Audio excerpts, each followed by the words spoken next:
আমরা চলে আসলাম বরাবরের মতো আবার এই প্রখর রৌদ্রে মাছ ধরার জন্য। রৌদ্রে যখন মাছ ধরি তখন টপটপিয়ে শরীর থেকে ঘাম বেরিয়ে পড়ে, তারপরেও মাছ ধরে আপনাদেরকে দেখাই, আপনাদের মনোরঞ্জন দেই, শুধুমাত্র আপনাদের ভালোবাসা অর্জনের জন্য।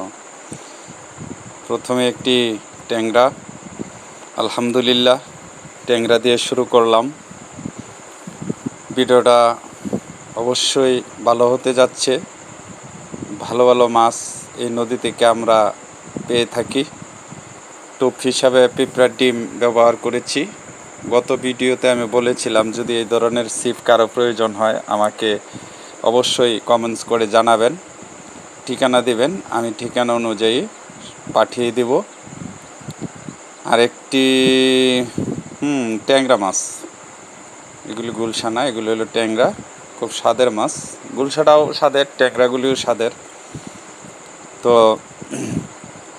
পিঁপড়ার ডিম হিসাবে টোপ হিসাবে পিঁপড়ার ডিম দিয়েছি। পিঁপড়ার ডিম দিয়ে এই মাছগুলি আমরা ধরি। আমার মতো অনেক শিকারী এখানে মাছ ধরে, শত শত শিকারী। এটা হলো তারাই নদী, এখানে অনেক দূর দূরান্ত থেকে মানুষ মাছ ধরতে আসে। আপনারও যদি ইচ্ছে হয় মাছ ধরার তাহলে আমাকে অবশ্যই নক দিবেন, আমি আপনাকে আনার জন্য অবশ্যই আপনাকে লোকেশন বলবো, প্লাস আপনাকে নিয়ে আসার জন্য আমি অবশ্যই আপনাকে হেল্প করব। তো যে কথা বলতেছিলাম, আপনি অনায়াসে মাছ ধরবেন, আপনাকে টান দিয়ে মাছ আটকাতে হবে না, মাছ টুকুর দিবে, অমনিতে মাছ ছিপে বেজে যাবে, এরপর আপনি মাছটা শুধু তুলবেন। এই ধরনের ছিপ যদি সংগ্রহ করতে চান তো অবশ্যই আমার সাথে যোগাযোগ করবেন, আমি আপনাকে ওই ধরনের সুন্দর ছিপ বানিয়ে দিব। আর যারা শিকারী, পাকা শিকারী, তারা অবশ্যই ছিপ দিয়ে মাছ ধরতে জানে, তারা এক ধরনের ছিপ হলো। মাছটা একটু ওজন। হ্যাঁ ভাই, মাছ দেখছেন, বলছিলাম না এই নদী থেকে অনেক ধরনের মাছ পাওয়া যায়। এটা অনেক সুস্বাদু মাছ, ভাই মাছ। এটা যদি ছোট ছোট টুকরা করে, আমাদের বাসায় এটা বলে কুটি বিরান। আর ভালোবাসা মানে যে সবাই বুঝে এই ধরনের বাসা হলো যে ভুনা করা, ছোট ছোট টুকরা করে পেঁয়াজ দিয়ে খুব সুস্বাদু ভুনা, অনেক টেস্টি হয়। ঠিক আছে, ভাই মাছ।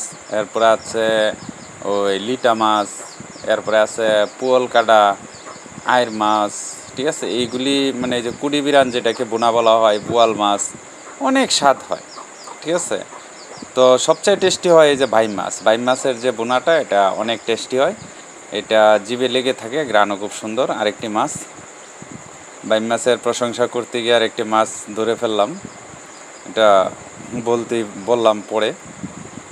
যাই হোক, এই প্রখর রৌদ্রে আমি ভিডিও করতেছি, এখন বেলা 11টা, সাড়ে 11টা। তো বুঝতে পারতেছেন আকাশের যে তাপ, এই তাপ সহ্য করে ভিডিও করতেছি নদীর পাড়ে, ছাতাও নেই, ক্যামেরাটা একাই নিয়ন্ত্রণ করতে হয়, আমার সাথে কোনো লোক নেই। তো সবাই ভালোবাসা দিয়ে আমাকে সহযোগিতা করবেন। এই যে একটি মাছ, ধন্যবাদ সকলকে আমাদের ভিডিওটা ভিউজ করার জন্য প্রতিবারই। আর আমার পক্ষ থেকে আপনাদের জন্য রইল অফুরন্ত ভালোবাসা এবং কৃতজ্ঞতা।